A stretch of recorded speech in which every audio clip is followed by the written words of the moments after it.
ನಮಸ್ಕಾರ ವೀಕ್ಷಕರೇ, ನಮ್ಮ ಚಳ್ಳಕೆರೆ ಟಿವಿಗೆ ಸ್ವಾಗತ. ಇಂದಿನ ಪ್ರಮುಖ ಸುದ್ದಿ. ಬಸವಧರ್ಮ ಪೀಠದ ಪೀಠಾಧ್ಯಕ್ಷರಾಗಿದ್ದ ಪರಮಪೂಜ್ಯ ಮಾತೆ ಮಹಾದೇವಿಯವರ ಸಮಾಜ ಹಾಗೂ ಧಾರ್ಮಿಕ ಸೇವೆಯನ್ನು ಗುರುತಿಸಿ ಚಿತ್ರದುರ್ಗ ನಗರದಲ್ಲಿ ರಸ್ತೆ ಹಾಗೂ ವೃತ್ತಕ್ಕೆ ಅವರ ಹೆಸರಿಡುವಂತೆ ರಾಷ್ಟ್ರೀಯ ಬಸವದಳದ ಮುಖಂಡರು ಶಾಸಕ ಕೆಸಿ ವೀರೇಂದ್ರ ಪಪ್ಪಿ ಅವರಿಗೆ ಮನವಿ ಸಲ್ಲಿಸಿದ್ದಾರೆ.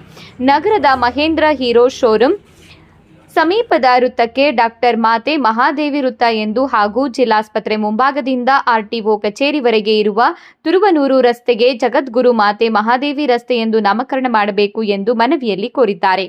ಬಸವ ತತ್ವದ ಪ್ರಚಾರ, ರಾಷ್ಟ್ರೀಯ ಬಸವದಳದ ಸ್ಥಾಪನೆ, ಗ್ರಂಥ ರಚನೆ ಹಾಗೂ ಶರಣ ಮೇಳಗಳ ಮೂಲಕ ಮಾತೆ ಮಹಾದೇವಿಯವರು ಸಲ್ಲಿಸಿದ ಸೇವೆಯನ್ನ ಸ್ಮರಿಸಿ ಈ ಗೌರವ ನೀಡಬೇಕು ಎಂದು ಮುಖಂಡರು ಒತ್ತಾಯಿಸಿದ್ದಾರೆ.